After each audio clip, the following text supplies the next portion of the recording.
Hello friends, जय जगन्नाथ। आपण मानकु channel को स्वागत करुछि। आ मो चैनल रो ना होछि स्टडी विथ हाउसवाइफ। तो आपण मानकु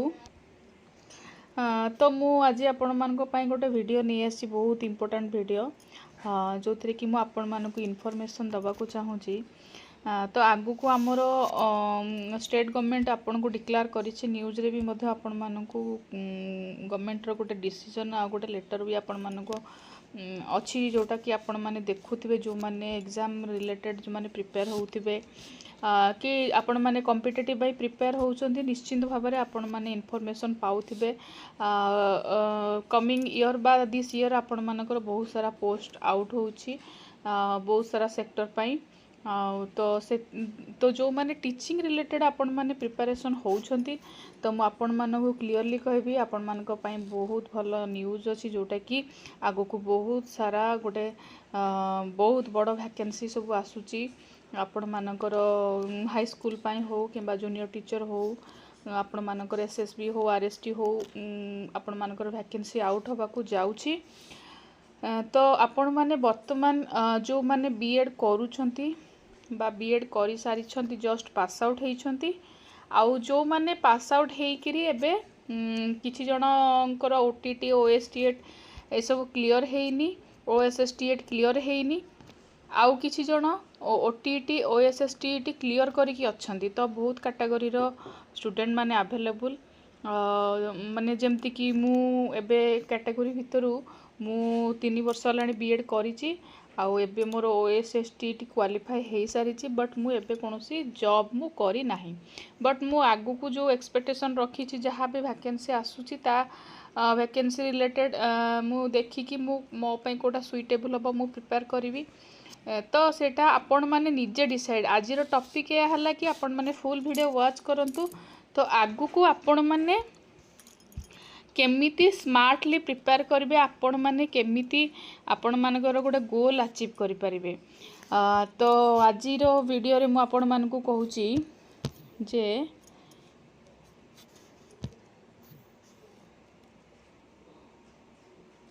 नेक्स्ट टारगेट कौन, टारगेट आपण मानकर कौन रोची। तो टारगेट कहया को गले आपण मानकर गवर्नमेंट जॉब आपण माने फास्ट आपण चूज करंतु, कोउथि पई आपण प्रिपेयर होउछंती। गवर्नमेंट रो जेते सारा पोस्ट बाहरुची, वैकेंसी बाहरुची, आपण टीचिंग रिलेटेड हेबे कि आपण आरआई पई हेबे कि आपण एसएससी रो बहुत सारा पोस्ट बाहरुची, क्लरिकल, एसएससी, सीजीएल, बैंकिंग पई हेबे, रेलवे पई हेबे, एमती को भी सेक्टर रे आपणकर इंटरेस्ट अच्छे आपण माने चूज करंतु। आपण मानकर फील्ड को नेकी, एजुकेशनल फील्ड को नेकी आपण माने प्रॉपर्ली माइंड सेट रखंतु। तो मु एठी आपण मानकु ओनली टीचिंग रिलेटेड आपण मानकु इन्फॉर्मेशन देबी। जो माने एबे बीएड करि सारी छंदी बा करूछंदी, से माने नेक्स्ट आपण माने केमिति क्लियर करिवे, गोटे जॉब आपण माने पाई परिवे। तो निश्चित भाव में समस्ते जदि गोल रखिबा, आमे निश्चित भाव में गोटे जॉब आमे करि परिबा। तो मु कहूची सबु कैटेगरी पिला मानकर पोटेंशियल वैरायटी रही। जेमती कि मु एबे कहूची, एबे जने बीएड करूची, तो एबे सी आगु को जहाँ भी टीचिंग रिलेटेड एग्जाम आसुची सी किछि करि परिबो नै, कारण फर्स्ट ईयर रे अछि, सी कोनोसी एग्जाम अटेंड दे परिबो नै। किंतु सी जदि तार सेमिस्टर जदि फर्स्ट ईयर सरी जाय, सेकंड ईयर जो पिला अछि सी ओएसएसटीएटी किंबा ओटीटी दे पारिबो, सेकेंड ईयर जी अच्छी। बट सी जदि तार सर्टिफिकेट न आसो, से गोटे जॉब पाई भी अप्लाई भी करि परिबोनी। छाड़तु एबे जी बीएड करि नाहंती तांको कथा छाड़तु, एबे तांको पई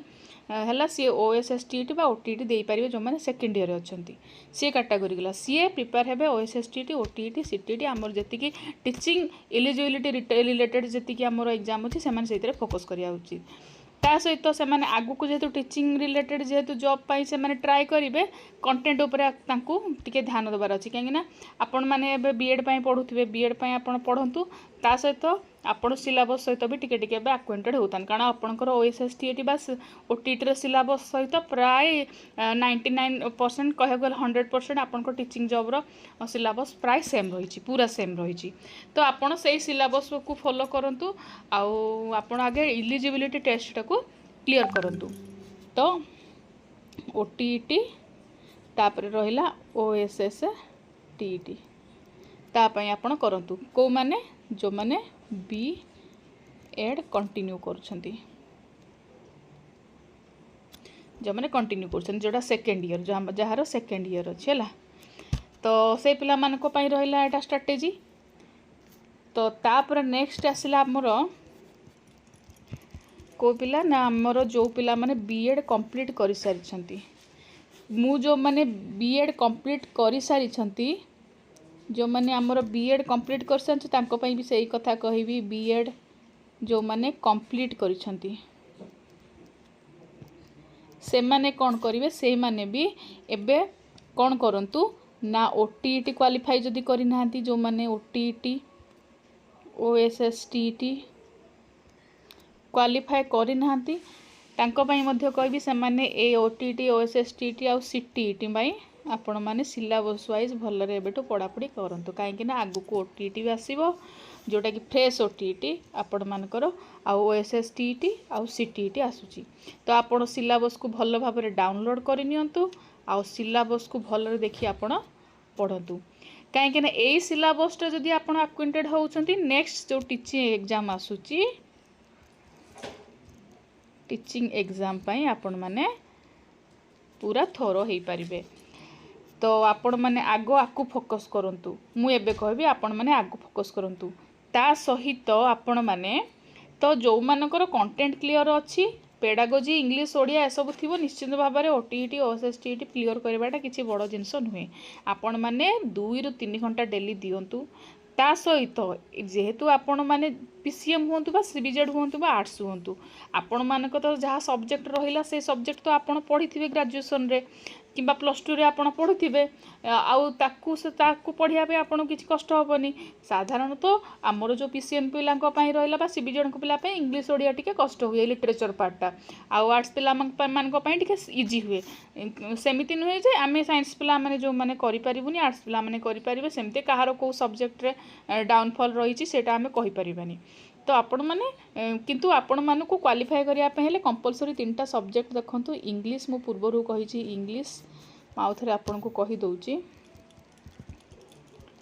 आपण माने ओटीईटी ओएसएसटीईटी पई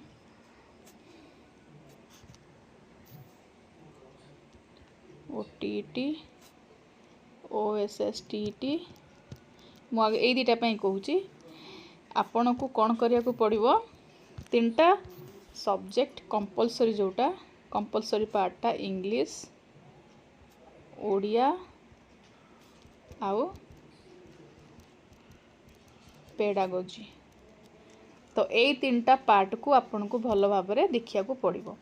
तो आपण माने यही 3टा पार्ट को भल भाव में थरो हुंतु एवरी पॉइंट्स को आपण क्लियर हुंतु कारण यही 3टा पार्ट ही आपण मान को वेटेज दबो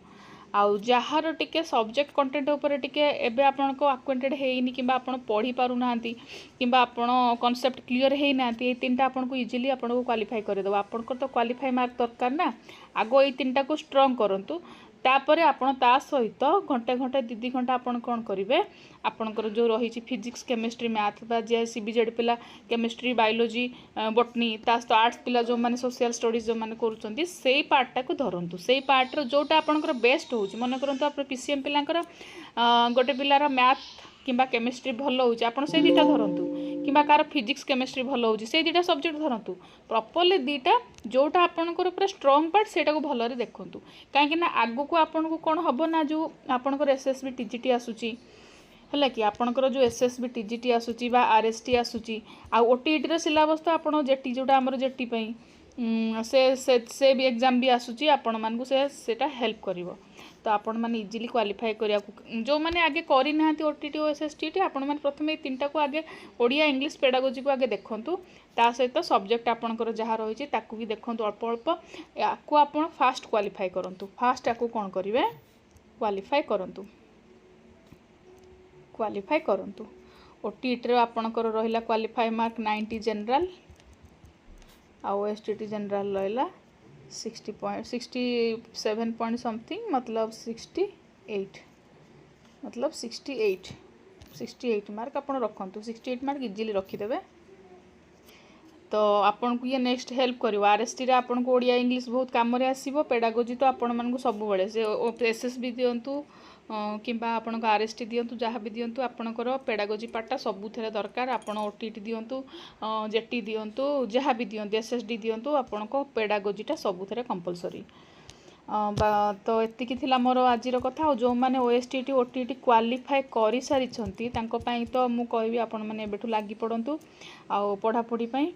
आउ आपण मैंने जो मैंने वर्ष 2 वर्ष कि 3 वर्ष 4 वर्ष जो मैंने प्रिपेयर करूछंती आगु को बहुत पोस्ट आसुची आपण मानकु इजी हम क्राक करिया पई आउ जो मैंने एबे प्रिपेयर स्टार्ट करिसंती से माने भी करि परिबे काहेकि ना समस्तकर आईक्यू पावर समान नुहे समस्ते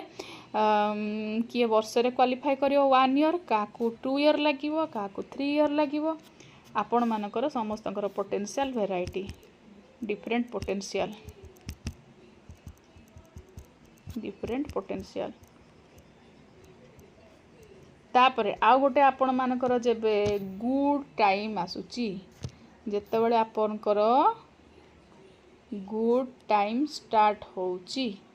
सेतेबेले आपण मानकु केही भी अटकेई पारिबे नाही निश्चित भाव में आपण मानकु एई जो प्रैक्टिस पढ़ा आपण मानकर हार्ड वर्क आपण मानकु निश्चिंत गोटे दिन आपण को कौन करिवो कोठी की नेकी जीवो ना आपण को सक्सेस आपण को दब तो 100% आपण मानकु सक्सेस मिलिबो तो सक्सेस दब तो आपण माने पढ़ंतु तो आज मोर एतिकी थिला कहवा कथा तो आगु को मु जदी पारिबी भल भल आपण मानकु भल भल कंटेंट देबी तो जदी मोर चैनल आपण मानकु भल लागुची ताहाले किछि आपण मानकु इंपोर्टेंट इन्फॉर्मेशन मिली पारुची तो निश्चित भाव में मो चैनल को लाइक करंतु शेयर करंतु आ सब्सक्राइब करंतु आपण माने